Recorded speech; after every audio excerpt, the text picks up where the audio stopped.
Good evening, everyone.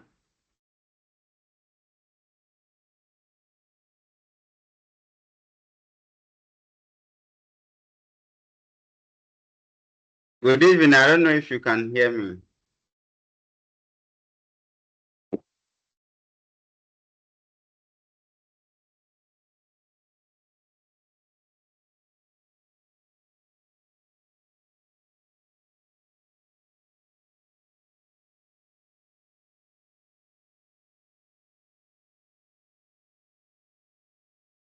Hello, please, can you hear me?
We can hear you, sir. We can hear you, sir. Now, Yeah, we cannot hear you, We sir. can hear you, We sir. can hear you. Yes, sir. Okay, you said you can hear me now. Yes, sir, please. Yes, sir. All right. Yes, our mics were disabled, so we couldn't speak to you. Okay. So, good evening once again. Good evening, sir. And good evening, sir. Good evening, sir. Yes. I think there was an error somewhere, and unfortunately, it have to delay us. But fortunately, it have been resolved, and I'm sure we can start something at least. If we're able to do something small today, then maybe next week we can start better.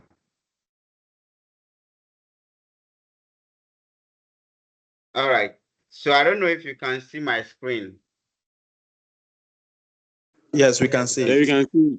Yes, sir. We can. All right. So my name is Christopher, and I'll be the one taking you with further calculus for this semester.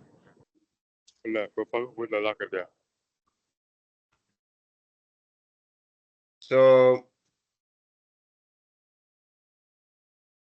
basically, you've done some calculus course, I think last semester,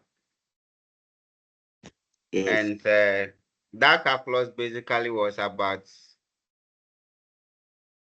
differentiation and integration of polynomials.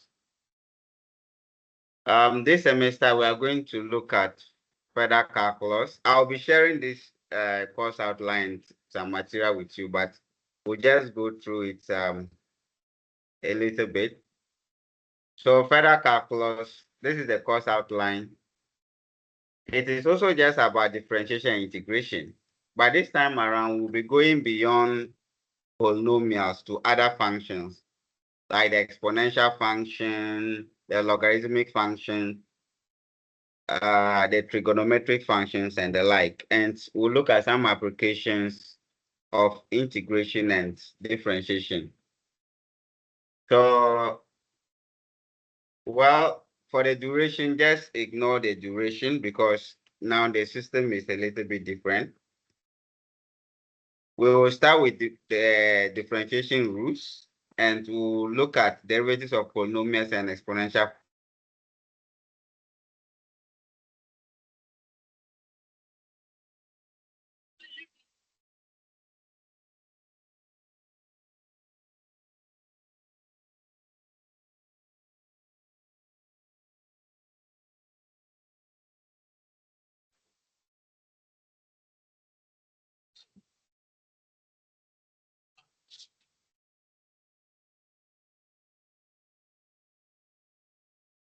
functions. Even started. So, yeah, please, sorry. Okay.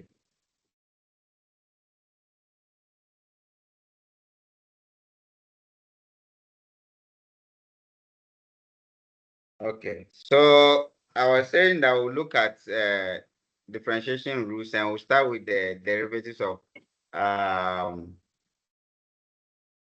polynomial, which is what basically we did last semester. So it will just be like a revision. Then we'll extend it to exponential functions. The rules you learned last semester will still be applied. The product rule, the chain rule, the quotient rule, implicit differentiation, and the like. Then we'll look at some applications, which should be, we'll look at maximum and minimum values. Oh, yeah. Did I hear something? No, sir. No, sir. Someone's All mic right. is on. Bashiru. Okay. I thought it was a question.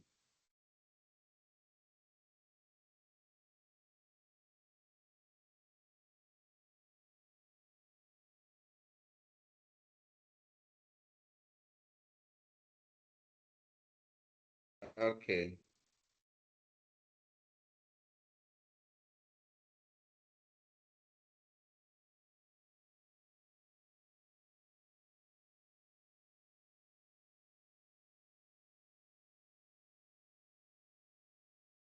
So after the applications, we'll look at integration. The same integration of polynomial functions, but also extend to other functions like the trigonometric function, the logarithmic functions, and the like. Then we look at some applications of integration and some techniques. And under the techniques, I think you learned integration by substitution last semester. And so we'll continue from there. We'll revise integration by substitution. We'll continue with integration by partial fractions and the like. So basically, this is the course outline. These are Moonlight. someone's mic is on. Moonlight. These are some of the materials we will use, but we will be using this, the last one. This will be the main material of reference. So I'll be sending you some materials and the course. Halidu, please, Mr. Halidu, your mic is on.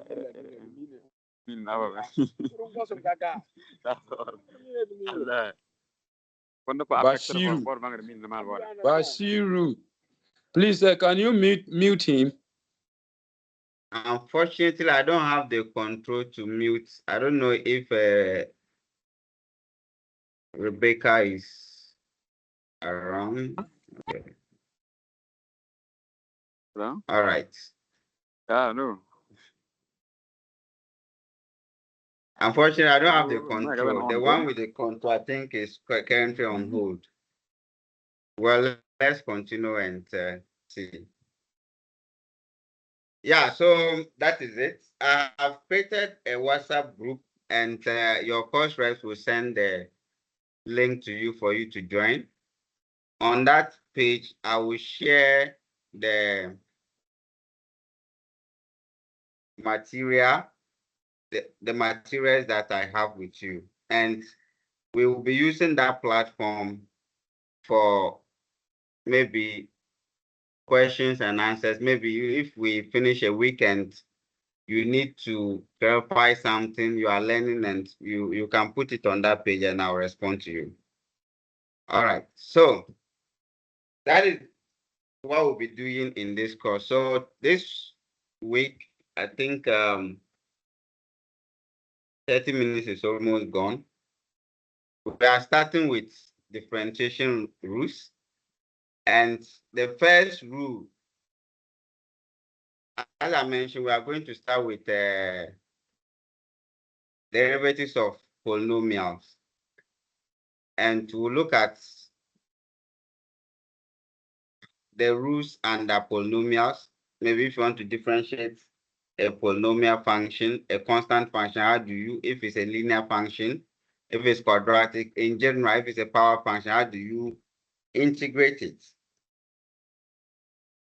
So the first one we'll be looking at is the constant rule. Now, when we say something is constant, basically it means it doesn't change, right? So we Yes, can, sir.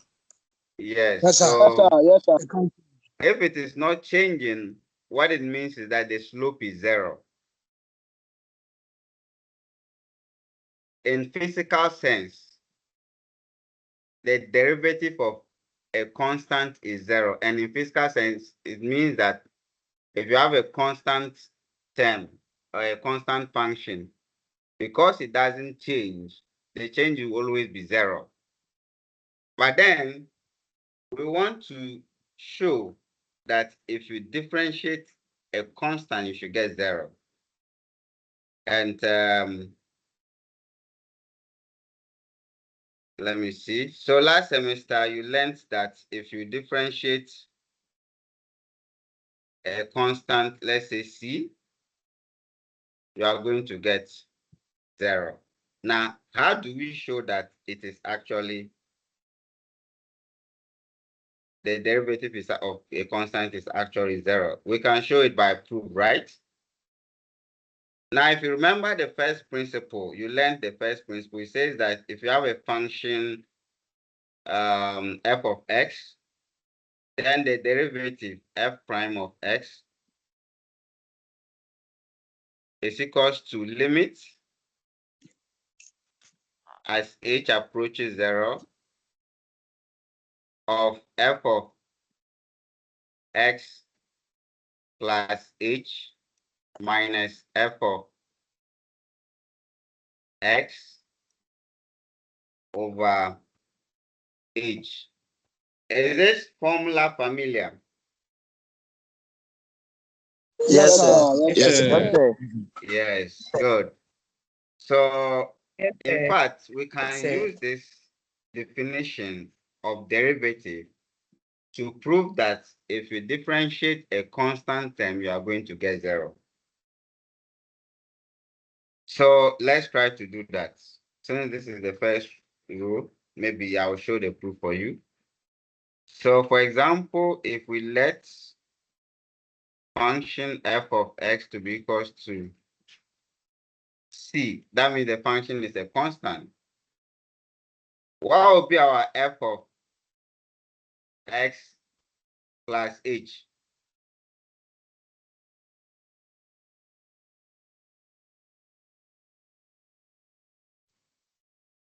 You got It, C. I didn't get you.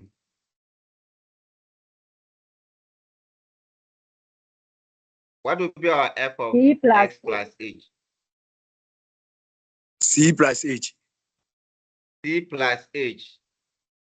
That's a good attempt, Emmanuel. Who else will want to try? C. It will be FC. It will be F of C. F of F X of plus C. H. F of C. F of C. All right. So let's look at something. If I have, let me try to do it here. If I have F of X to be equals to 2, and I ask you to find F of 7, what will you get? Sir, please, we can't see you. You can't see. So just 7. Oh, Oh, please, I can you think see it's your my? network. Oh, okay.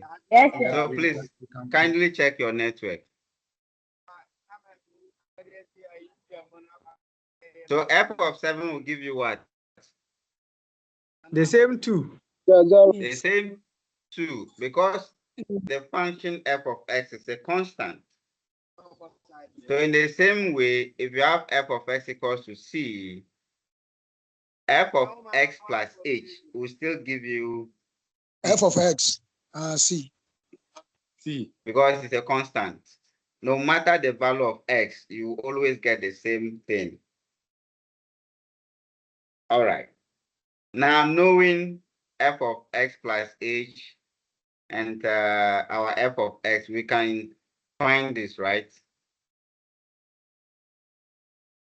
Yes, sir. So, good. Yes. So F prime of X is equals to limits as X approaches, H approaches 0. I hope I didn't write X. Okay, that's it.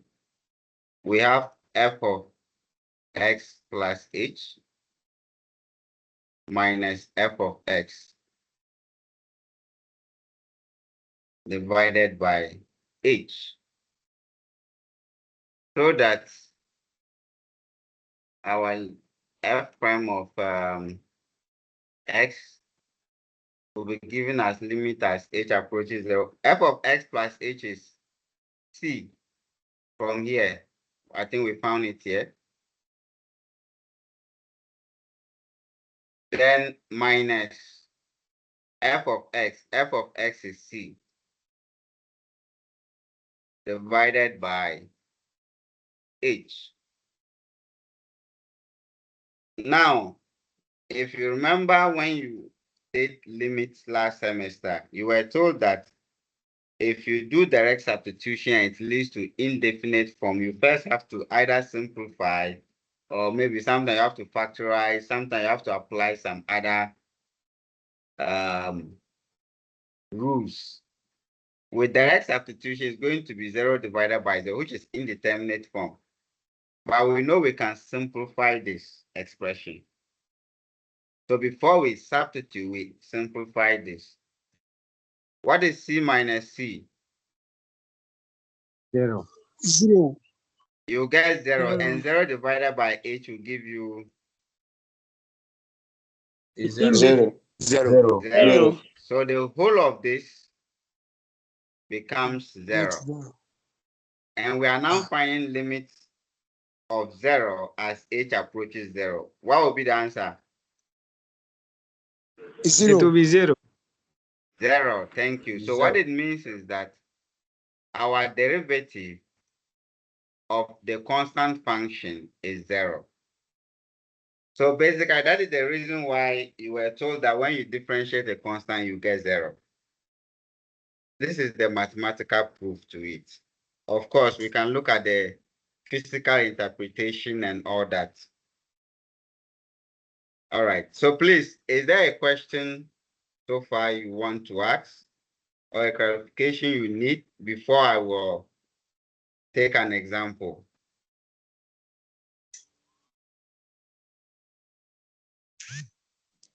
Please, sir. Yes, Please, sir. look, go ahead. Mine is about it the C. Yeah. Look, the C Okay. minus C. Yes. I learned it. You said when we do it straightforward, we will be getting indeterminate. Yes. So that's where I didn't get it clear. So this is like limit as h approaches 0, right? Now, if we were to Yes, do this direct substitution, c minus c would have been 0 divided by what? 0. And 0 divided by 0 is what? It will What be a is 0 mass divided error. by 0?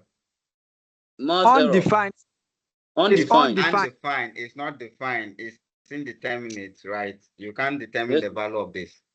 Okay. So, yes, so that is why I think last semester, course, I'm sure you got some things like this where you have to now factorize, simplify. Sometimes you have to rationalize something and all that. Yes, sir. We Yes, did it. so it is a similar thing. So Okay. instead of, so in this case, we can just simplify this. So we have limit as h approaches 0. I know c minus c is 0. 0 divided by h. 0 divided by h is 0. And if we now find the limit of 0 as h approaches 0, we'll get 0. Okay, sir. All right. Please, any Thank you. other question? You're welcome.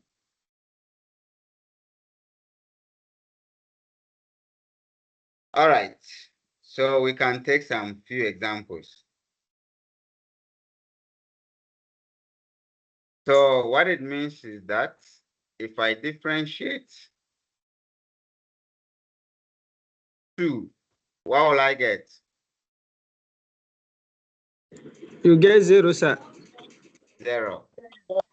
0. If I differentiate pi,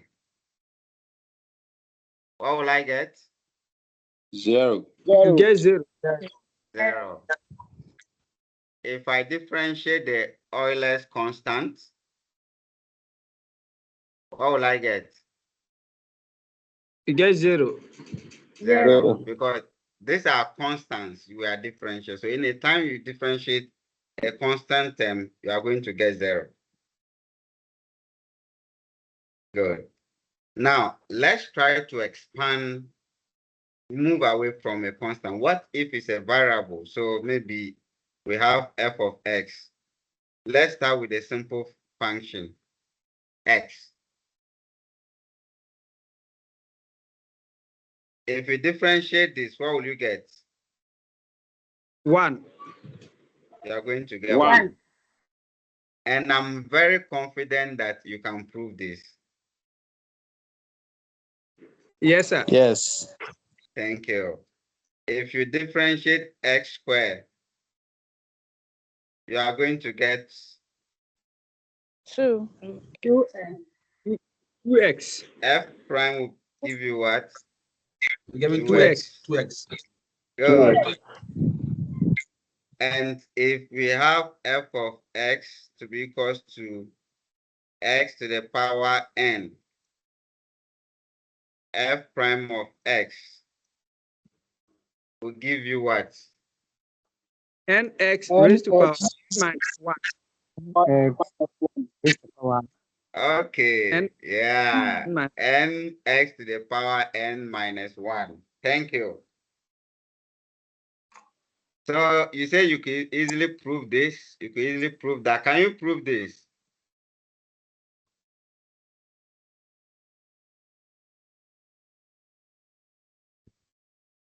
Yeah. Good. We can prove it too. Using the same method we used here. The only thing is,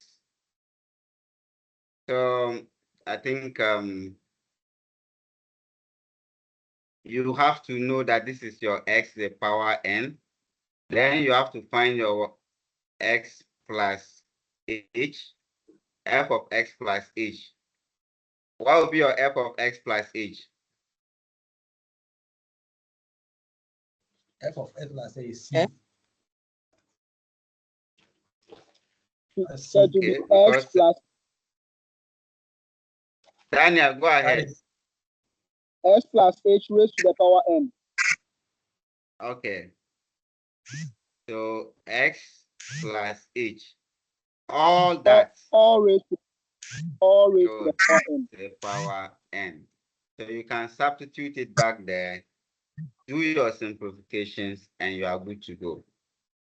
So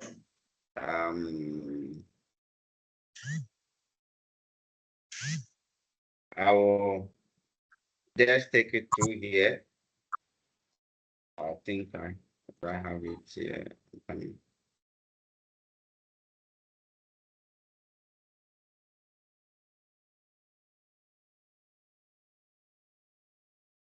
Okay.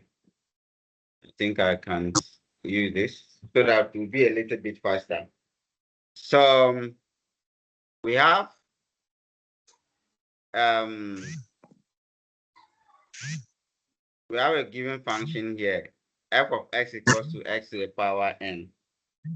And we are told that if we differentiate, you are going to get n x raised to the power n minus 1.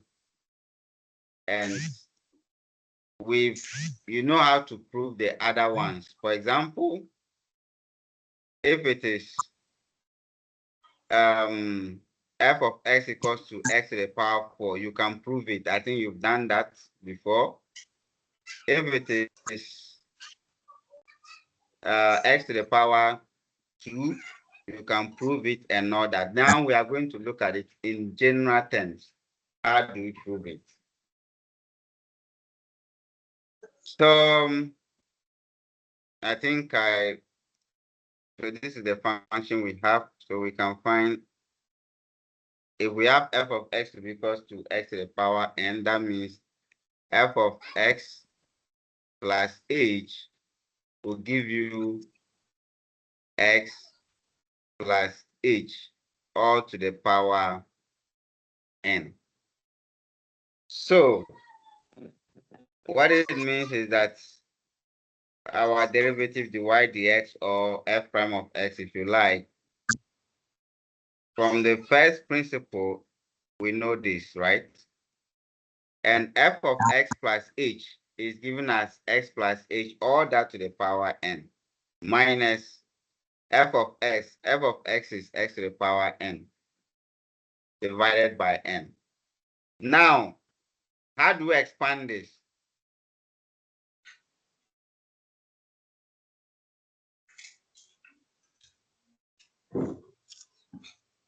Using binomial expansion.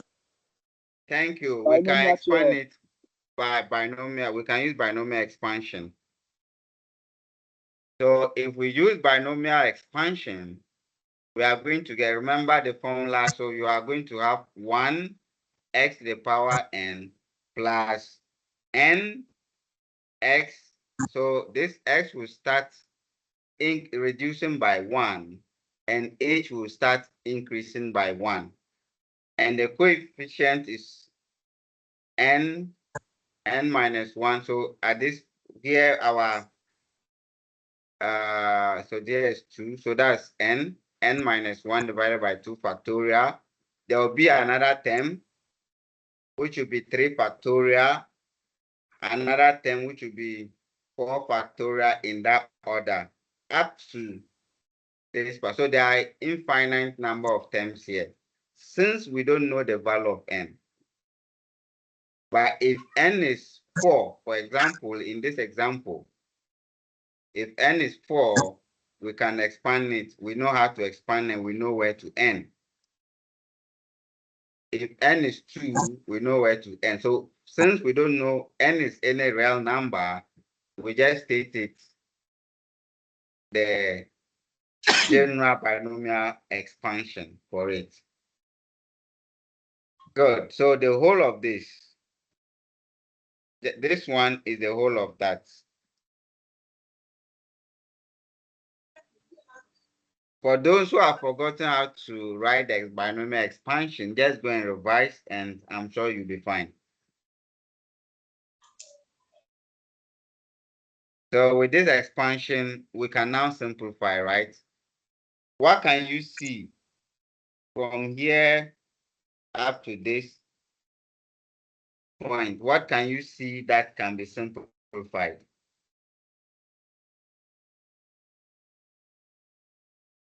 X to the power n. Good.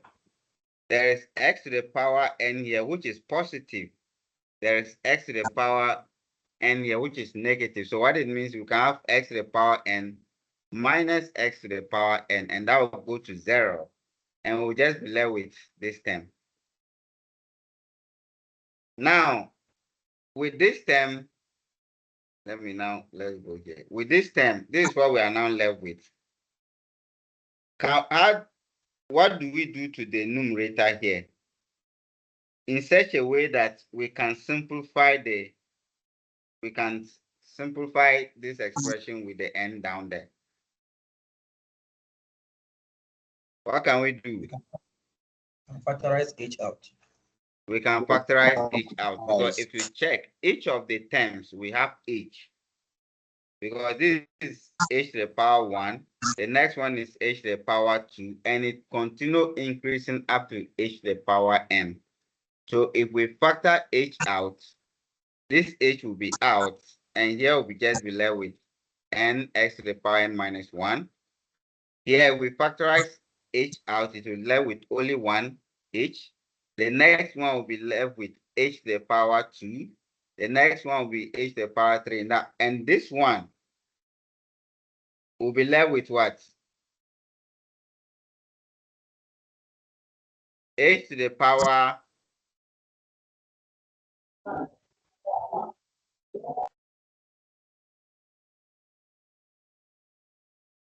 h to the power what?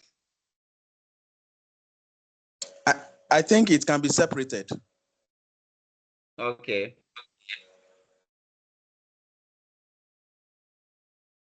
So we can have it as h exponent n times h exponent negative 1.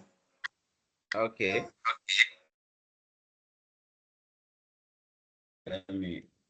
Okay.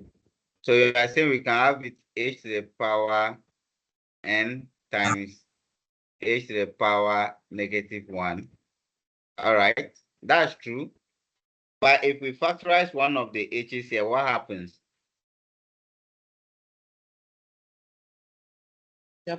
The power reduces. The power will reduce by 1, right? And by Yes. 1 means that we'll have minus 1. So it's Eh, going to have h to the power n minus 1 minus, which is h to the power n minus 2. okay. And then this one will reduce by 1, so it will be h to the power n minus 1. So this is the expression we'll be left with. I've not done the factor. Okay, I've done it here. Yeah. So the h is out here. Here we'll just be left with only n x n minus 1 in that order. So this h can divide out the h in the denominator, and we are just left with what is in this bracket. In the parentheses. Now,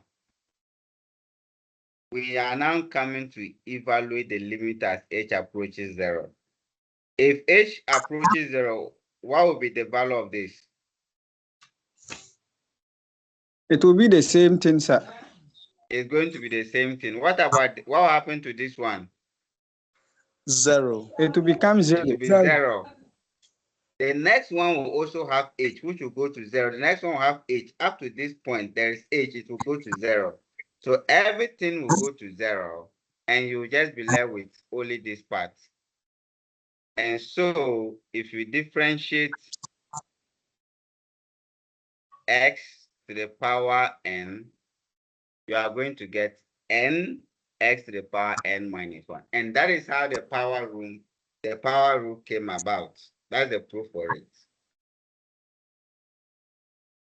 Now, I've just shown this for you to understand that all the rules we have been using, in fact, it did not just come by magic, but you can actually show that it is true. And so when we are using it, you know the reason why we are saying this is that. So if we go here, so that if I have x to the power 4 and I'm now coming to differentiate it, I think let me use this list. So if I'm now have x to the power 4 and I want to differentiate it, what happens? The 4 comes down. Then I subtract 1 from the 4, that's the exponent. So 4 minus 1. And this gives us 4x to the power 3. That's the power rule. What would be, how do we differentiate this? X to the power e.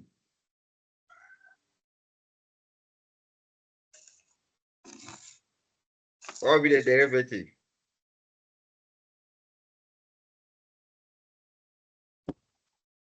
So it will be E X E x.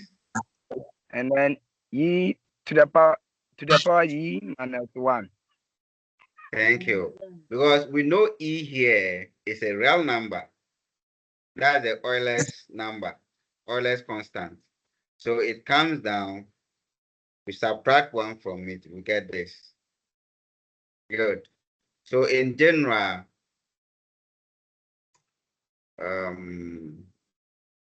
where did I write that? Okay, I think. In general,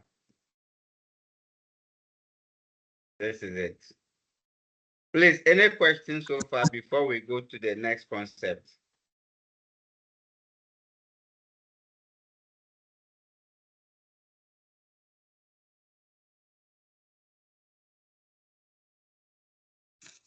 All right, so we can continue. Rejoice, are you saying something? I wasn't the one who spoke, but I have a question. When we Please were go proving ahead. the power rule, the Okay. last but second step, Mm-hmm. the one in the circle, the ns exponent n minus 1. This one? No, the next one. Okay, I'm coming. You mean this one? Yes. I want This to know one? what, yes, I want to know what happened before we got the last answer to be ns exponent n minus 1. How come this expression becomes that? Yes, please. Yes, please. All right. So this is what happens. Now we are finding the limit as n approaches 0. Yeah. And this one, there h there? No, please. No h. So it's like a constant. And remember, if you take limit of a constant, you are going to get a constant. Yes, please. So if we take the limit of this expression as h approaches 0, we are still going to get this. Yes. Plus this one, the whole of this is also a constant. That's a coefficient of h here. Yes, please. So the only thing we are looking at is so our variable here is this h. Okay. And when h goes to 0, we can do direct substitution and this will go to 0. 0 times the constant here. What will you get? 0.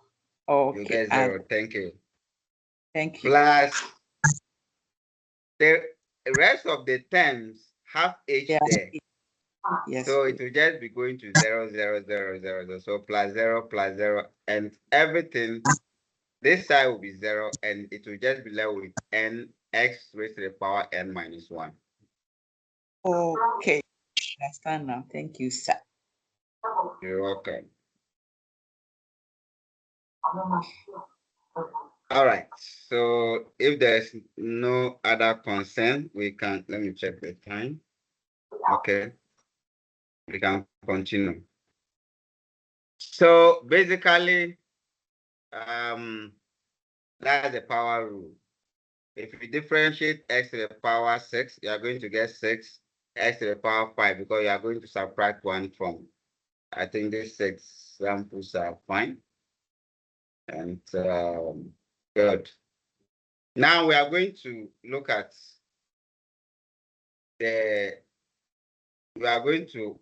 new from old. I'm saying new from old because we are going to look at the known derivatives, the rules we have learned so far. Can we add it to something? And then we'll be able to generate additional rule. So assuming now you know the derivative of f of x, and then you multiply by a constant, and you now want to differentiate it, what happens? What we learned earlier, the power rule, was that we can differentiate x to the power 6. But what about if you have 2x to the power 6? How do you deal with it? And that is what we term as the constant multiple rule. So you have a function which is being multiplied by a constant. The rule is simple. It says that you can factor out the constant out and differentiate the function.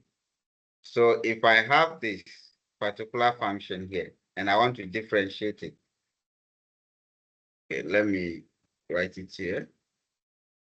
So if I want to differentiate, was it 2x to the power 6?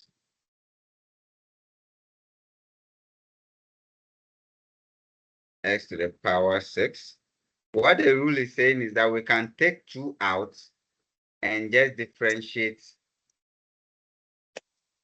x to the power 6. And we know that if you differentiate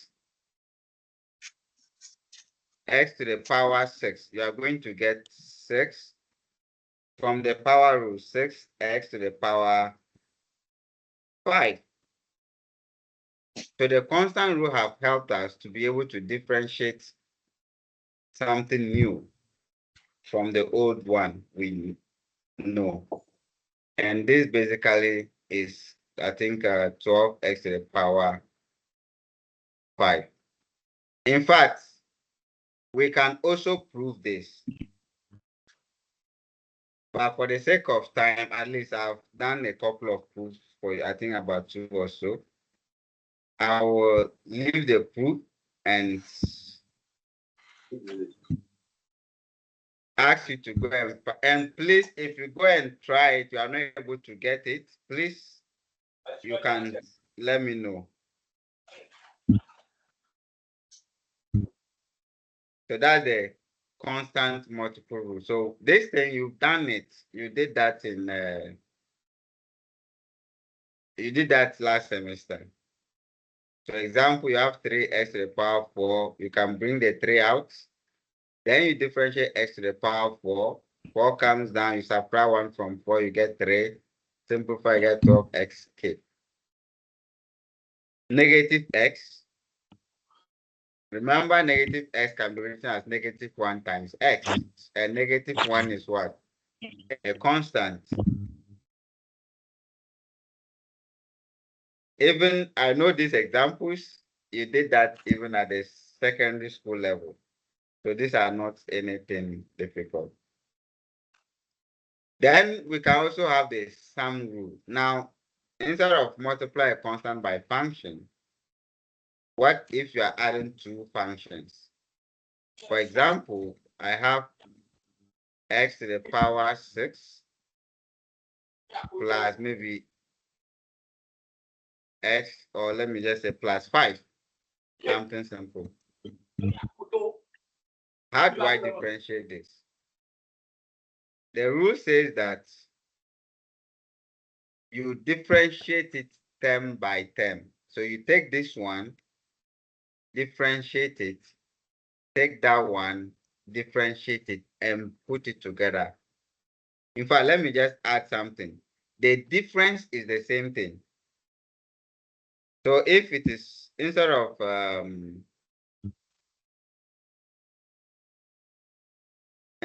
addition, if it is negative, the rule is still the same. You differentiate term, the first term, differentiate the second term, bring it. But when you are bringing, remember is what? It's difference.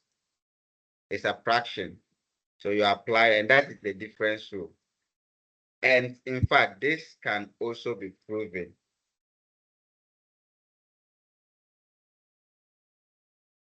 And of course, it can be extended. I just gave out 2 terms here. I can even have 3 terms, maybe. Let me say plus x squared. 1, 2, 3 terms. And I've even used addition and subtraction, sum and difference together. You still apply the same rule. I'm just revising this because I know you've done it, but it's good we still see some of it before we start the new ones.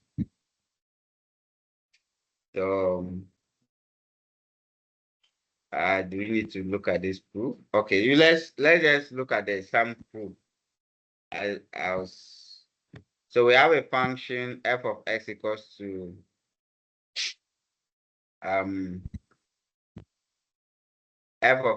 so big F of x equals to small f of x plus g of x.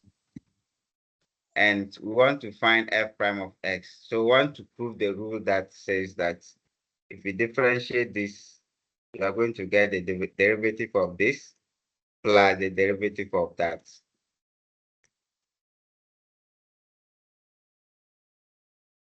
So what do? We have to find, we know this is our big F of x. We have to find our our big F of x plus h.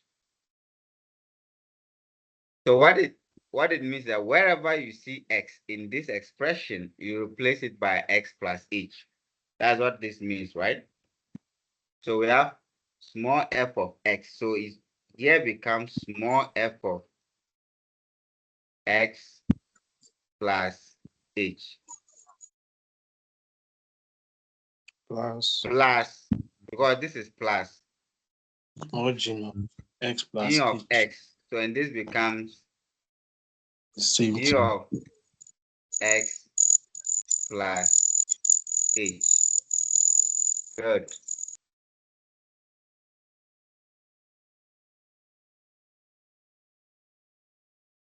So this is our big F of x plus h. This is our big F of x. And we know from the first principle, if you want to find big F prime of x, we take the limit as h approaches 0 of f of x plus h minus f of x, all that divided by h, right?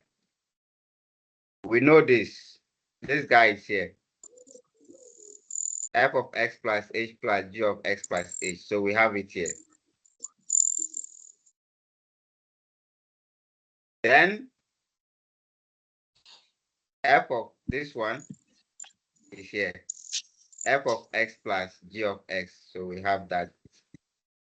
Now, you know, when it comes to proofs, I think you did abstract algebra, I'm sure either last 2 semesters or so. You know that sometimes the thing is just a simple thing, but all you need to do is what? Reposition certain things, do some mathematical manipulations, and you are there. What we can do is that this is F, this is G, this is F, this is G. So let's put the F together, the F's together, the G's together. If we are to do that, we can have f of x plus h here minus, yes, minus f of x. We can put that together. So I wish I could write this step a little bit different. So, okay, so we are going to have let me try to write it on top here. So we're going to have f of x plus h minus f of x. I've just combined this and that.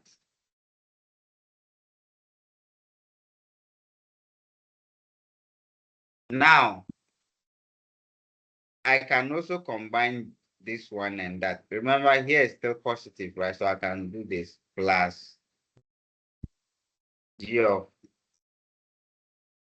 x plus h minus g of x.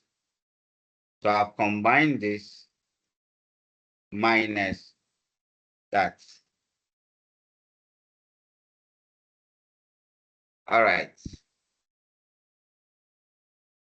Now, this expression is, everything is divided by h. So let me put this in brackets. This one, two in brackets. And we know from the, well, we know that if you have a plus b divided by c, you can write it as a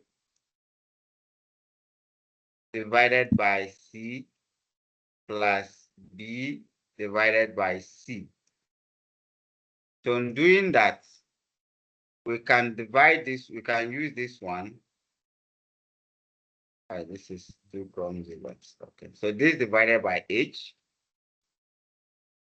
that is what we have here. And then that's divided by h. That's what we also have here. And if you remember your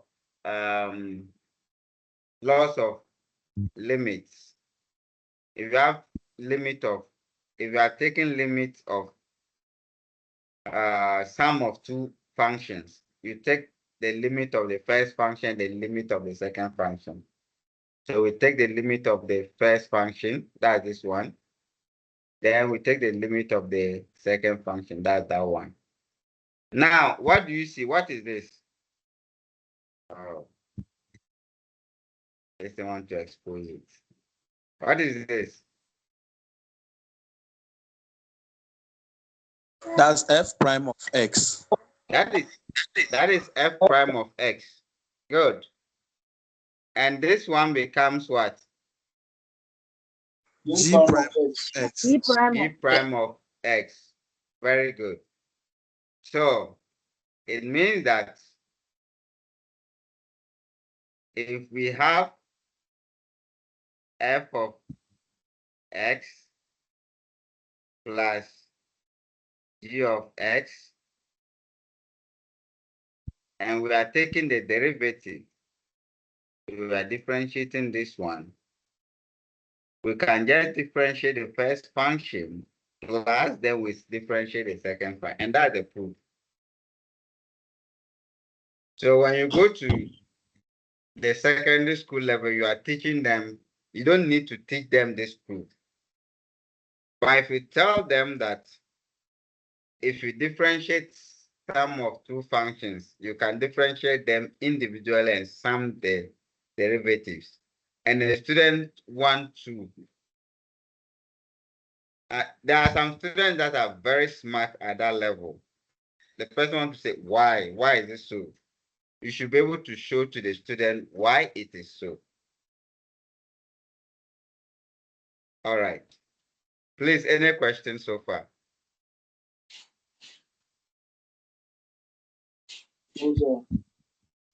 Yes. Did I hear someone?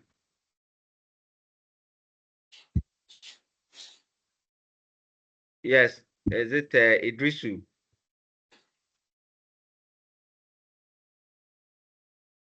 Hello, Please, Idrisu. no questions, sir. No questions. All right.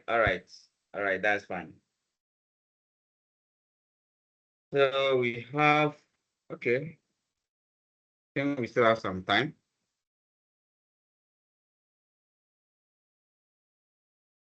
So that is it. And the difference rule, I think I mentioned that earlier. And we can combine everything. So now let's look at this example. We have x to the power 8 plus 12x to the power 5 minus 4x to the power 4 plus 10x to the power 3 minus 6x plus 5. So we see a sum here. You see power rule here. We see constant multiple here. Power rule is there. There is constant multiples. There is sum. There is difference. So a number of rules put together. So what do? You apply the rules accordingly.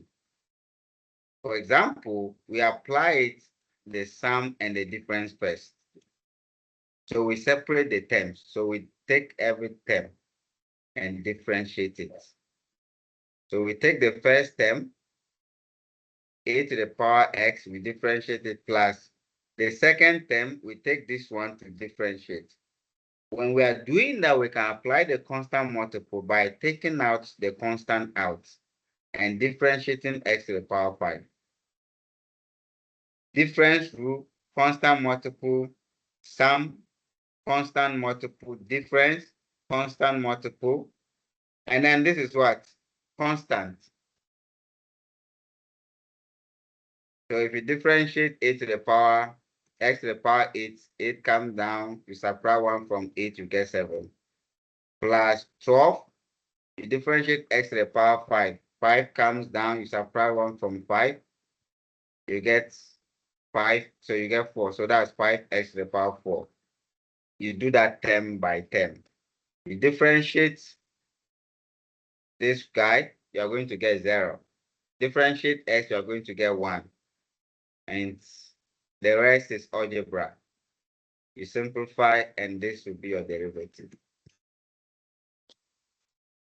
This is something I know you already know. So this is not, I don't think you shouldn't be asked a question to like this. Hello, sir. Yes, please go ahead. So in this case, we are no more having the dy dx again. We are not having the y dx. Okay. I don't know if I understand where your confusion is from, but let me try to explain something. Maybe that might help. I think when you started with differentiation, you were told about certain notations. And in terms of differentiation, we have what we call the differential operators. This is one of them. This is a differential operator. We can have something like this. This is a differential operator and all that. So this is like an operation. And that means operation means that it has to be operated on something. So that if I put it in front of y, what I'm saying is that differentiate the function y. And if I differentiate the function y, I'm going to get the function dy dx. Now, assuming y was to be 2x, instead of writing this way, I could have written this as the derivative of 2x instead of just the y. So if you see something like this, it means an operation. So you have to operate something. If you see something like this, it's a function. That means something you've operated, except that, so it's like this is now operated on the y. So if the y is a long expression, of course, you don't want to write all the expression. For example, let me do something here. This particular question we just solved, I could have done this. I could have said y is equals to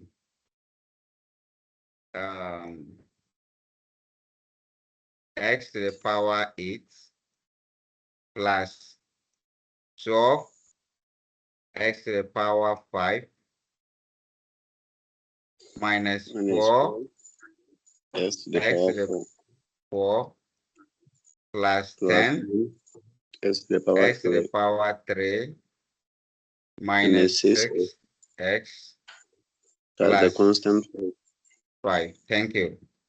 I could have represented this as this. So if I want to differentiate this, I'll write this. The derivative, I'm now operating on this, which I could have just written it as dy dx. If I'm operating it here, that means I can write this. And the whole of this expression comes here. And that is why we have something like this. And the rule says take them 10 by 10. So you need to understand the difference in those notations. I'm sure last semester you dealt into that. I don't know if I'm attempting to answer your question because I'm not sure I understood Yes, sir. you well. I've understood it. Thank you. Thank you. Please, any other concern?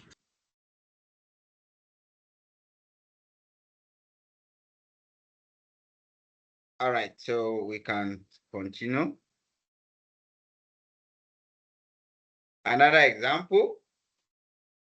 Now, in this course, some of the questions I'll try to make it applied. So we also have a chapter on applications of differentiation, which is mostly concentrated on maximum and minimum. But we can apply the concept of, differentiation to a lot of concepts. I understand we have economic students. You can apply differentiation to the demand function to get what?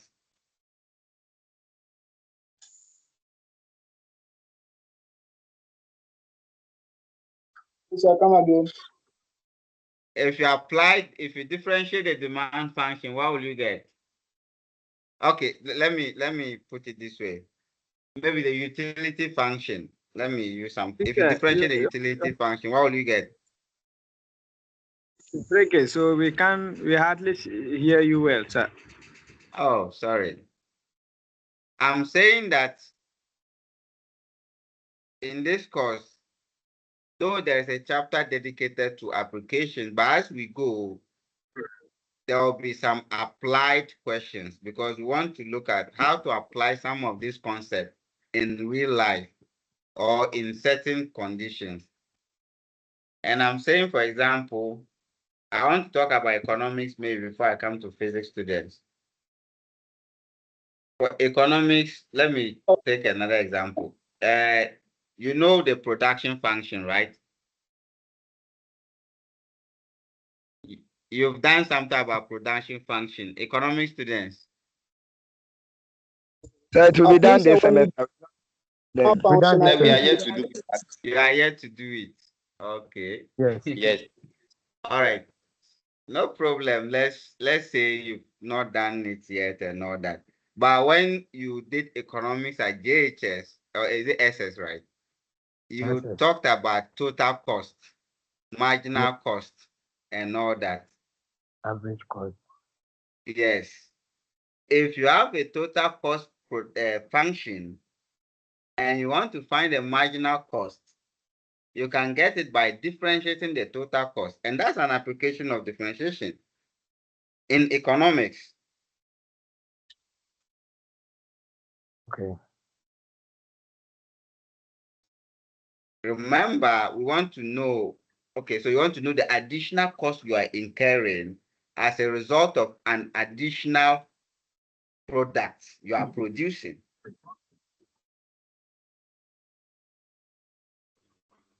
And then maybe the physics students,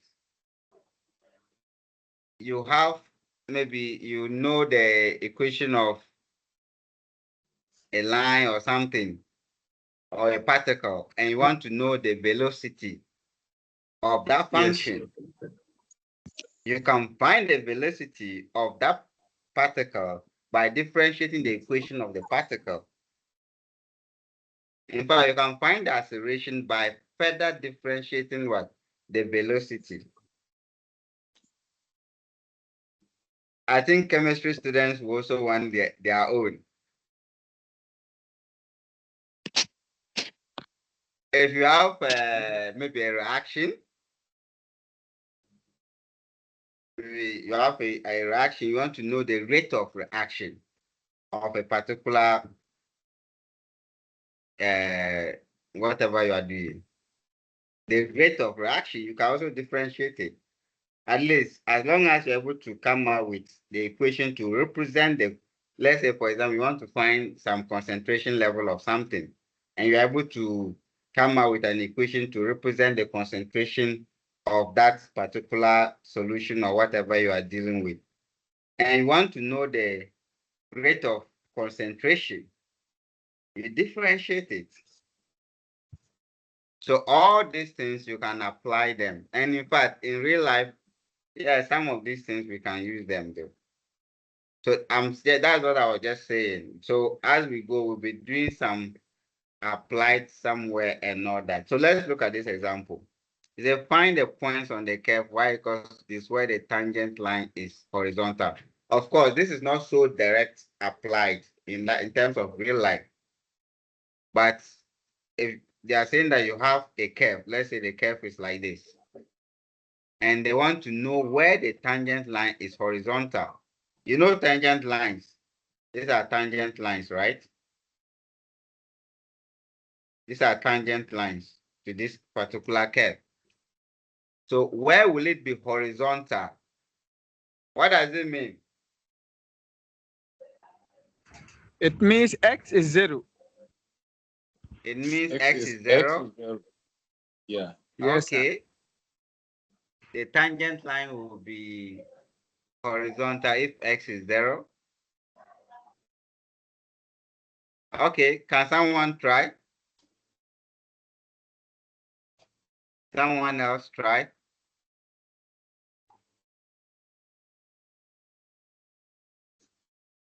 Now, when we say it is the tangent line is, but remember the tangent line measures the slope. It measures the slope, right? Now, if it is horizontal, that means something like this. That means the slope is what? If you have a line, horizontal line, what does it mean? The slope is what? A gentle slope. Is it negative slope?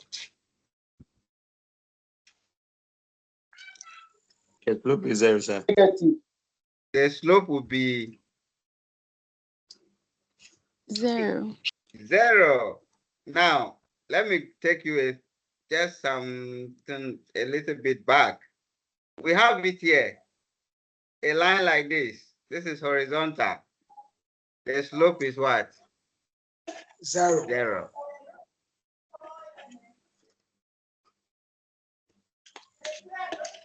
Yeah. So this question like this, that says, where is it? Where find the points on the curve, this where the tangent line is horizontal. It basically means that you should find where the slope or the derivative is 0. So what you just do is that you differentiate this one, equate it to 0, and find the values of x. And this one, this is different. This is constant multiple. This is sum. So you differentiate, you apply your rules. If you differentiate x to the power 4, you are going to get 4x to the power 3 minus, you differentiate 6x squared, you get 12x. You differentiate 4, you get 0. So this is your slope at any point of x, right? Of course, you can further simplify it to be 4x. So we can factorize 4x, 11x squared minus 3. So where will it be 0? Where will it be horizontal? When the tangent is what? When the derivative is 0. So we just equate this to 0 and solve for x. So doing, that means, this means 4x is equals to 0 or x squared minus 3 is equals to 0, right? And so if you have 4x equals to 0, what will be the value of x? 0. Is 0. So x is 0. Good. And then if you have x squared minus 3 equals to 0, what will be the value of x? Plus or minus root 3. Plus or minus root 3. 3. Good. So what it means is that the curve is going to be the tangent line of the curve will be horizontal when x is equals to 0, x equals to root 3, and x equals to negative 3. So if you draw, I'm sure the curve should be something like this. Maybe additional something. So that maybe here is horizontal. The tangent line here is horizontal. The tangent line here is horizontal. Oh, it's here. So this is where the tangent line will be horizontal. Basically, that is what the question was asking me for. Please, any question? Or if you need any clarification. Please, what if the question asks at where the tangent is vertical? Is the slope going to be negative to 0? Where the tangent line, I didn't get that. Please go back to the question. Okay.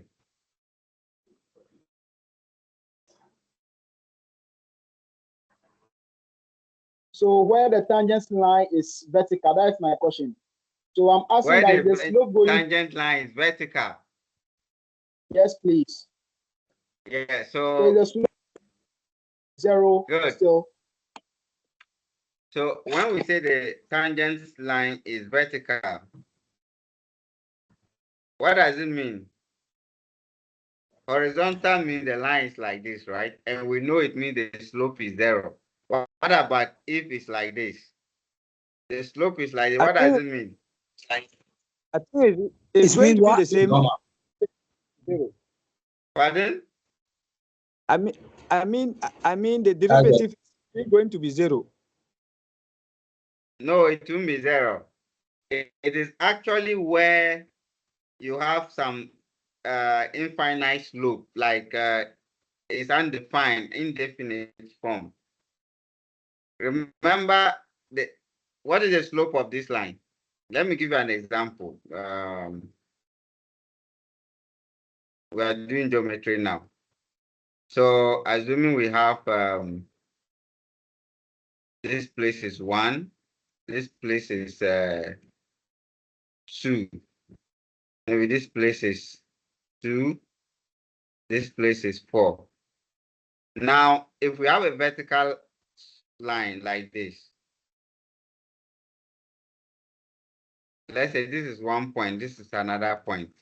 The point here is what? 2, 1, right? And the point here will be what? 4 1. 4 1. 4, 1. Good. 4 1. So if we want to find the slope would have been 1 minus 1, right? Divided by 4 minus 2. And the answer is going to be 0. So you have 0 divided by 2. That is if it is horizontal. Now let's look at the case of vertical.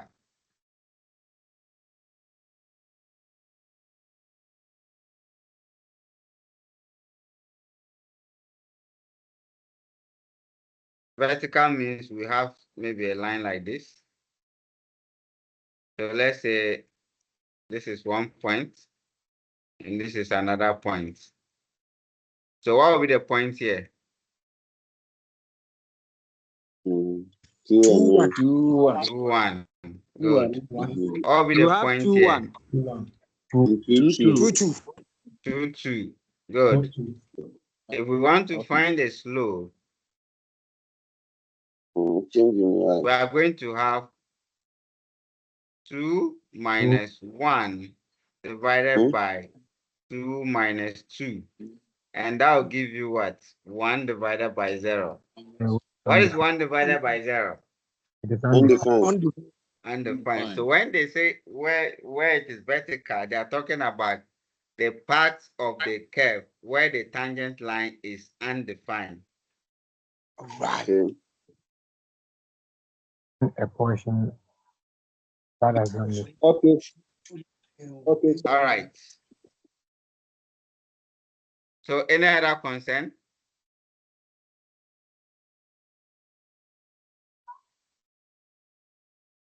Yeah. So, sir, my own question Yeah, is that, go ahead. yeah, when you differentiate to get the values or simplify to get the values of x, Mhm. does it mean you are supposed to substitute the values of x into the initial function given to get its corresponding y values? Yeah, so if you want to find where the point is, so okay, look at the question. The question, the points on the curve, points. Okay. So if you take this is the where we find the points, right? This is where we find the x values. But we need the corresponding y values to know where the point is. This is where the corresponding y value is. So that is why you have to substitute in these values. Oh, sorry. These values, x equals to 0, square root of 3, negative square root of 3, into this function. Okay. Please, not this one. This one is the tangent, not the curve. But you are finding it on the curve. This is the curve. But assuming the question was, find the values of x on the curve that where the tangent line is horizontal. After finding the values of x, that's all. You don't need to find the corresponding y values. But this one is a point, right? Okay. Thank you, sir. And this question did not ask you to sketch. Maybe later on we'll do curve sketching. So you don't actually have to sketch it.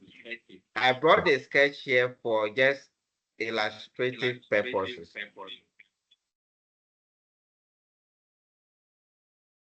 Please, any other question or concern? Hello, sir. Yes, go ahead. Yeah, mine is about the curve, the y value where we had undefined. So is that where we say that it is asymptotic? That's my question. It is asymptotic. Yeah. You are taking us to another level. Okay, if When that's we so, get sir, to then curve, let's stop it. I get it. When we get to curve sketching, I know what you are talking about. We will talk about asymptotes when we get to curve sketching. That's under the applications of differentiation. We'll do curve sketching. So we need to find the horizontal asymptote, the vertical asymptote. So the vertical asymptote is like this. So maybe the curve is being asymptotic. It's getting close to it, but it's not actually there.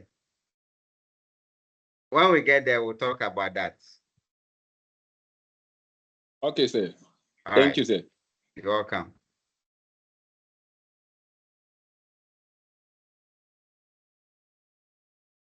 So I guess we can continue. Good.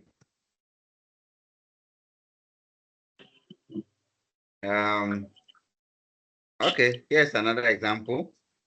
The equation of motion of a particle is this, where s is measured in centimeters, t is in seconds. Find the acceleration as a function of time. What is the acceleration after 2 seconds? This is a physics. This is just like what I was talking about. So here you are given up the equation of a particle. You are asked to find the acceleration. So how do we do that?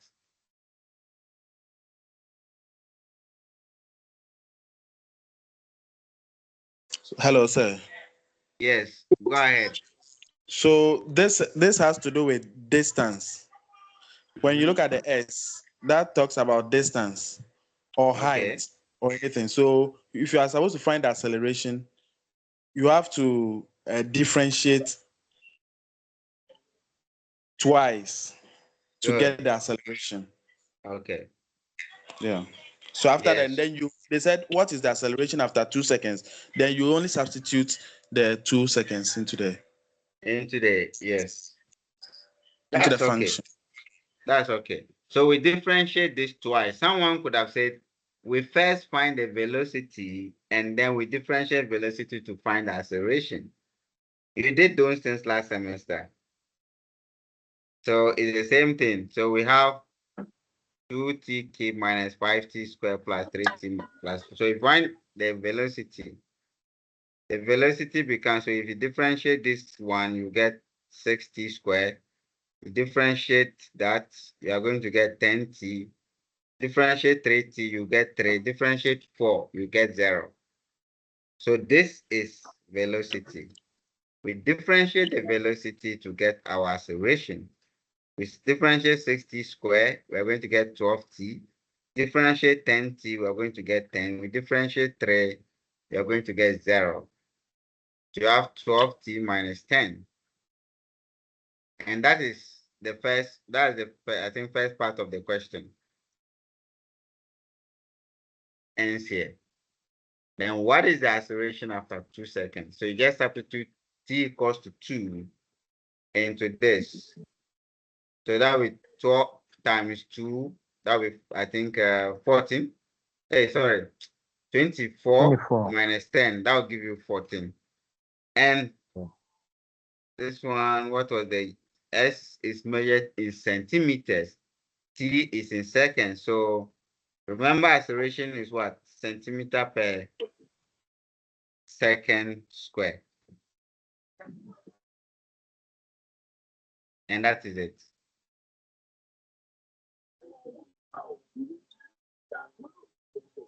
Any question?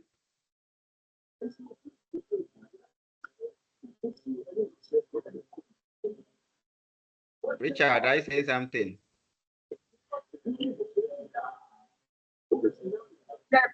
So no question. Carry on. Pardon?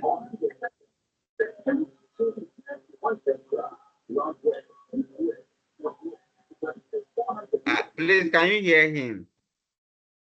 Yes, then your network went off from our end.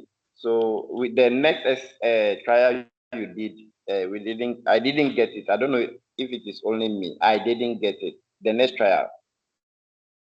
So I can't also see my screen. No, my screen is off.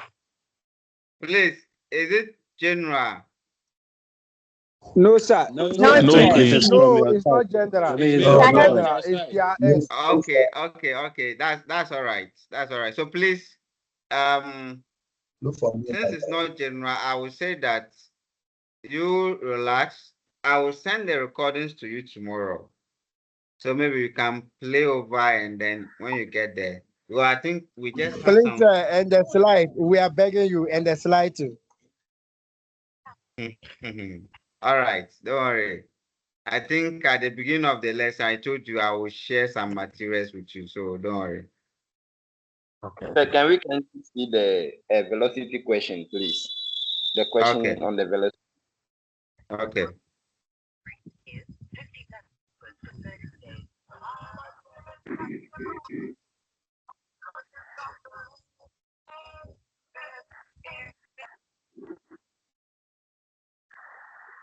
I hope we can continue. Yes, please. So we've done a lot on what do you call it, polynomials. Everything we have been doing so far have been polynomial functions. Now exponential functions. What is an exponential function?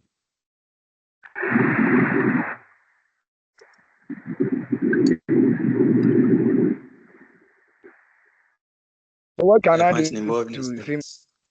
what you are doing? I'm not seeing anything.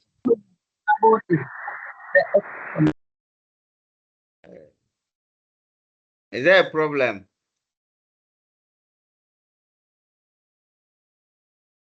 See Okay. the screen, but I've done my possible best, but I can't see anything. Okay, please Is it general that you can't see the screen? Is everyone okay? No, Yes, sir. sir. For me, I can still Let's see Yeah, it. We are okay here. Okay. For me, I Please, can see it. We look for so 3 and check 5. your network. Please kindly check your network. I'm sure you'll be fine. No. And please, those of you who get challenges Listen. along the line, I will try to get the recording for you. And in fact, for the first, I think there's an information I'll give at the end of the lesson. So you let me reserve that for now when we finish. All right, so I was talking about exponential function. The time is going, and I just have to. So you see, when we're saying power function, we're always writing something like this. Maybe let's say 2 to the power, x to the power 2. What about if it's not x to the power 2 and it's like this? Maybe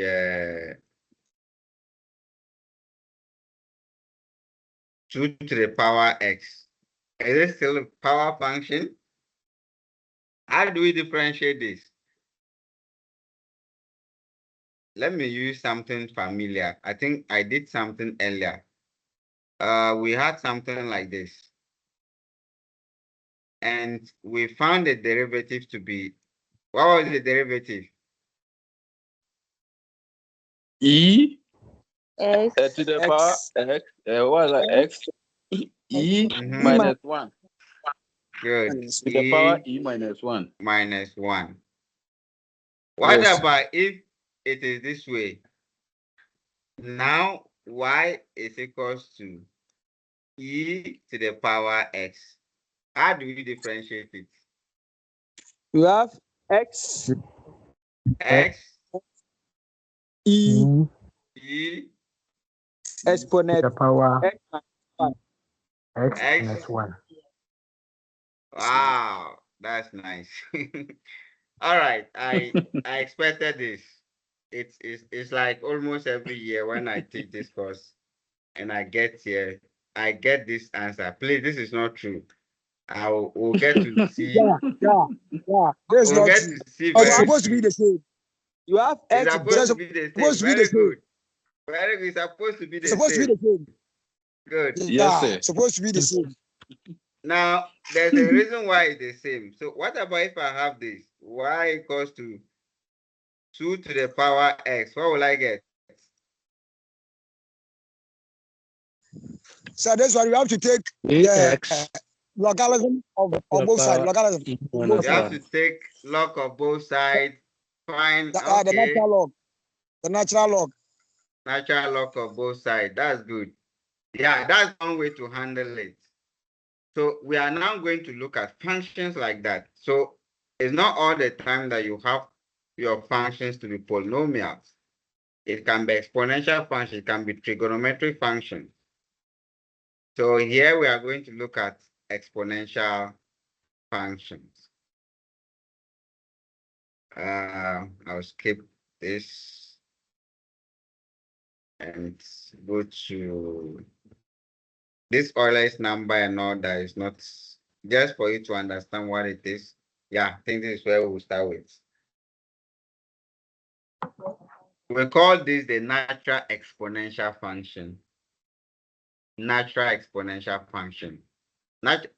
In general, if you have a function of the form a to the power x, it's called an exponential function. Exponential function. Now, a can be any number, right? Any real number. So if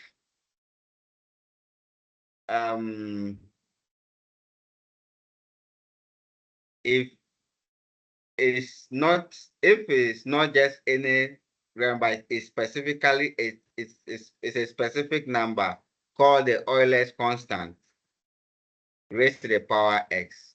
We call it natural exponential function. So that's e to the power x. And that's the number I said that the definition of it and all that. This is not necessary calculus, and we we are not going to look at that.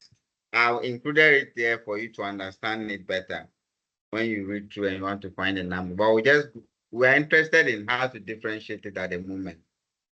Now, if you differentiate the natural exponential function, you are going to get the same thing. It's like the simplest differentiation ever. Anytime you differentiate it, you get the same guy. There is a joke, a mathematical joke about it somewhere. Like everything when you put it inside a machine, it comes out different.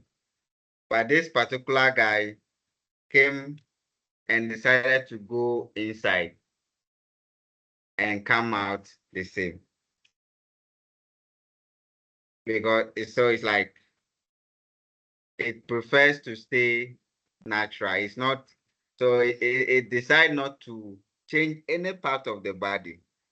The way God has created it, it decided to maintain the same shape, the same color, the same everything. Anyway, so anytime you differentiate an natural exponential function, you get the same thing.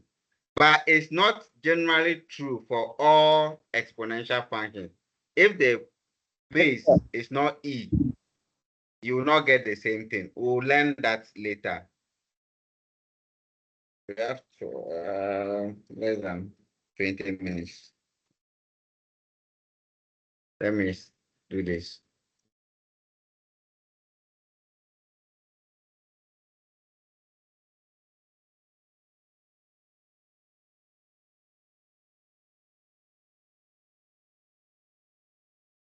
All right, no problem. So I'll just handle only the natural exponential function because of the time. And then maybe when we meet again, we look at other things.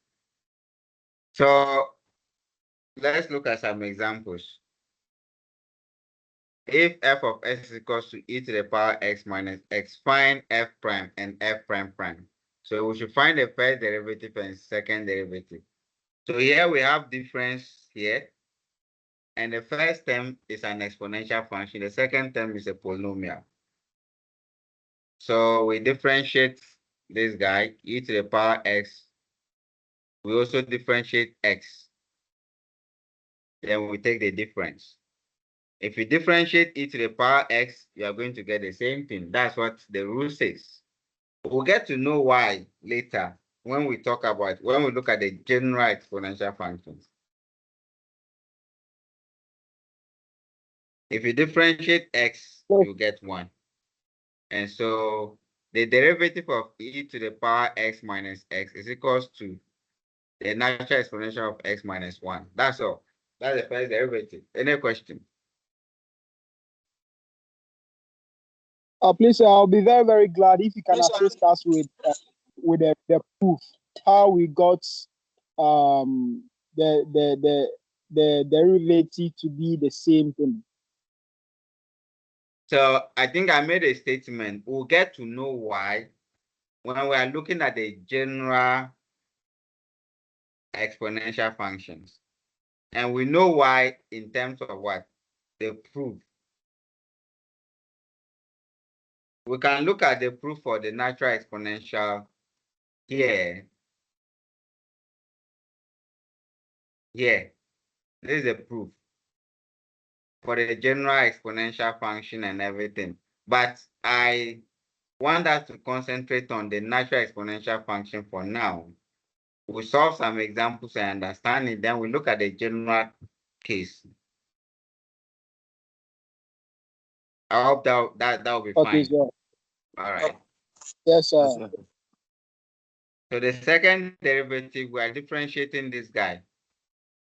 So you know what is meant by first derivative, second derivative, third derivative, nth derivative. Okay. So with the first derivative, we differentiated the original function, we obtained this. Now to find the second derivative, we differentiate the first derivative. And if you differentiate e to the power x, you get the same thing. You differentiate 1, you get 0. So e to the power x minus 0.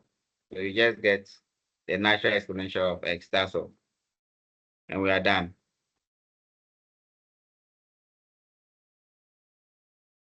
So let me give you a question to look at. I should have.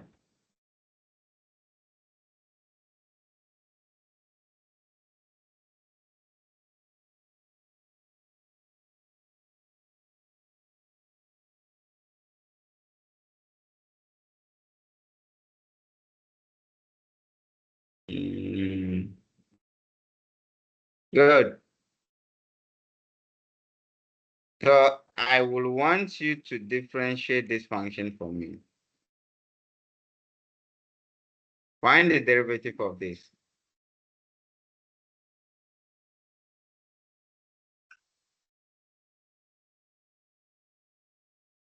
E to the power r plus r to the power e.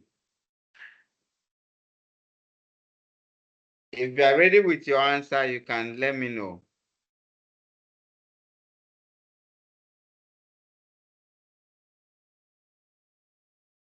And if I'm not hearing from me, I will start calling at random. So everybody have to be working. If I call, you have to give me something. Because today is our first meeting, I have not really called people at random. So I've not asked questions at random.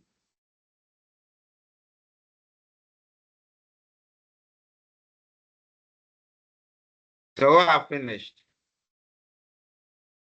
Hello, sir. Yes, please go ahead. So the first part, you have d over dr is equal to d over dr bracket open d. D over the r. Okay. Yes. Okay, let me be right. I get what you are doing. So let me try.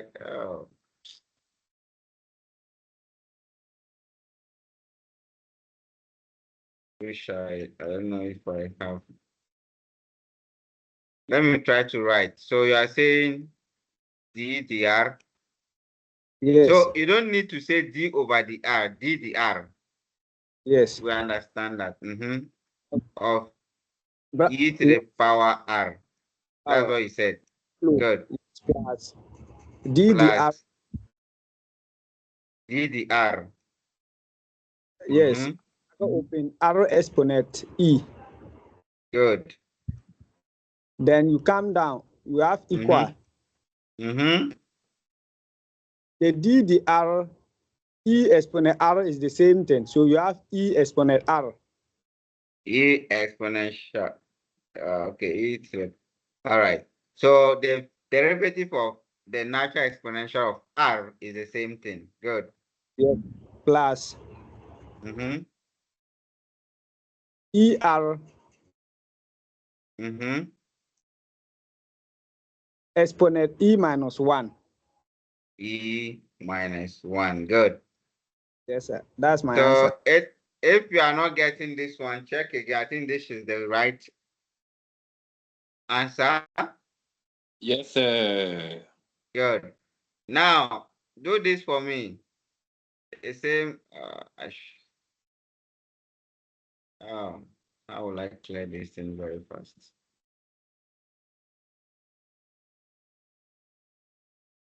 It take time, man.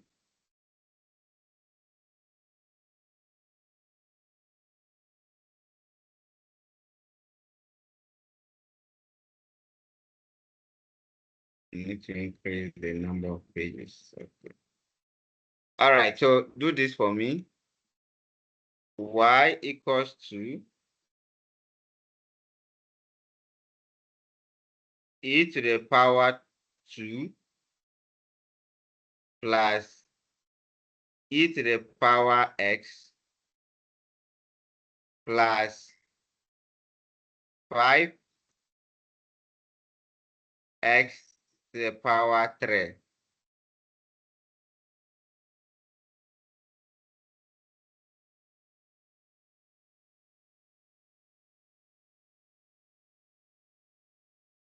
What will be the derivative? Hello, sir. Yes. Okay. E to the power 2. You have E to the d dx. Okay. Bracket open e exponent 2 plus d dx e exponent x plus d dx 5x cube. Good. Now Then, give me the next step so that I'll start writing. so the next step is e exponent 2. I didn't get that. E exponent 2, when you go down, you have E exponent 2 like this. Yes, plus Okay. e exponent x Okay. plus 15x squared. Please, is that correct? Yes, sir. No, sir. No, Is that correct? No, Yes, sir. sir. No, sir. No, sir. No, sir. Good. I like that. What is No. wrong? Okay, No, sir. let's go. What is No. wrong? Someone should come. Let's see. It's, sir, it's No, sir.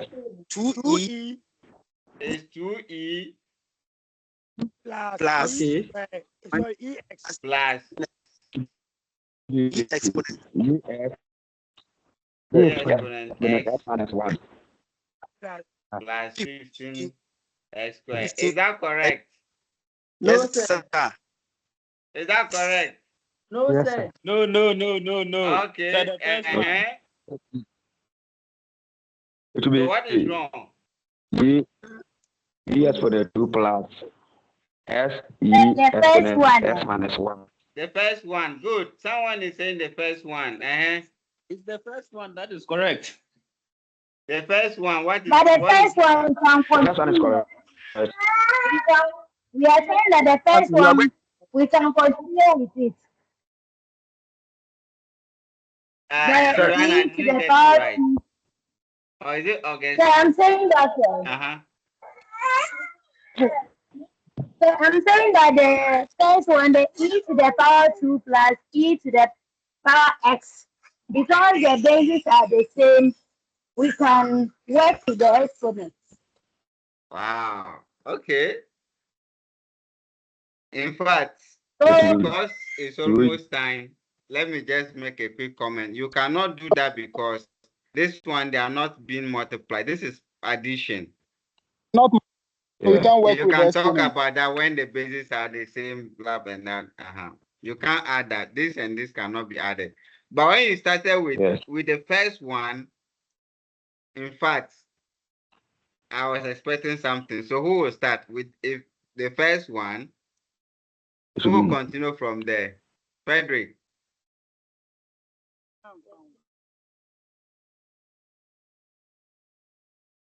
the first one. What happens to the first one? What is the first one? Then the first one, we will maintain it. You will maintain it. What is the first one? What is this? So it will be E exponent 2. This is. So that one, I think we have to apply logarithm. You have to apply logarithm. Okay. Sir. Okay. Yeah. What function is this? If it's a square, I think we need to. It will be 0. So it will be 0. 0. It will It be will be zero. 0. Thank you. It It will will be be 0. zero. It will be 0. And the simple reason is that this is a constant. This is a constant because constant raised to the power constant is a constant. Yes. And if you differentiate the constant, you get 0. Yeah. Good. Ma So said- the answer is just e to the power x plus 15x squared. That's all. Yeah. Sure. Yeah. Sir, please come and tell me. Please. I should come again. Yes, please. Because I didn't get what you said. Okay. So what we are saying is that this is what we are differentiating, right? Oh. This is what we are differentiating. Where is it? Of course, this and that, there's no problem with it. I think where the confusion is here. And if you have a number Yes. like this, now this is a constant. In fact, it raised to the power 2, we call it the Euler's constant. Even if you check it in your calculator, you should see it somewhere. It's 2.718 something, something, something. It's an irrational number, right? Yeah. Okay. It's just like pi. And you are squaring it. So assuming that this number could have just been like, let's say 4 square. If you differentiate 4 square, is 0. Yes. So this particular this is constant. This is also a constant. It's not a variable. Okay. Hello, sir. Yes. Hi. Hello, sir. Hi. What of if we had something like e exponent 2x? Let me do this. It will stay 0. E exponent 2x. Oh, okay. Good. To be e power. This one, I won't solve it for you for a reason. You've done chain rule, right? Yeah, we have to apply chain rule. Because we are here to talk about chain rule, I don't want to do this. But this, you have to apply chain rule because what is on top there is not just the variable x, but it's a function. There's something attached to the variable. So that one, I'll leave it for now. But you are supposed to apply chain rule, by the way. Okay. Good. Any other question? Yeah, yes, sir. Yes. Frederick, go ahead. How do we differentiate pi to the power x? Pi to the power x. X.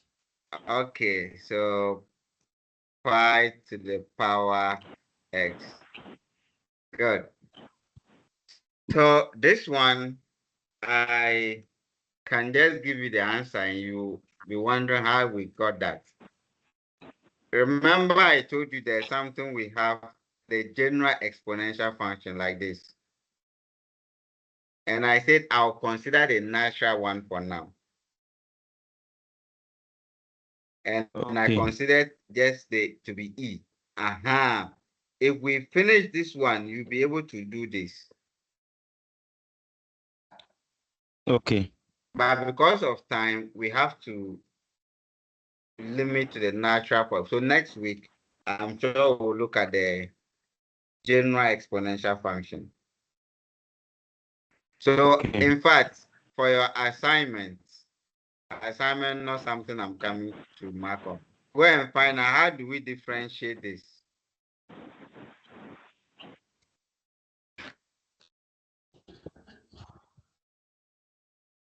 We'll be looking at that next week.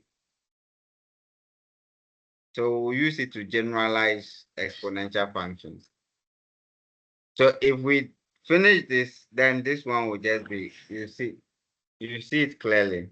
Please, is it a to the power x? Exponent x? Yes, a to the power x. Okay. A exponent n. X. My handwriting there is another thing. And because I'm using the screen to write, you are finding the derivative of a to the power x. X, okay. Yeah. Please, any other concern or question? I think it's time. No. So this is what will happen. Your rep will add you to the general group. I have created a group for this course. On that group, if you have a question or like something, you can ask on that page. Sometimes, if it's first, maybe you just want to clarify something you don't want to put on the group, fine, you can send it to me. When I get time, I'll reply to you.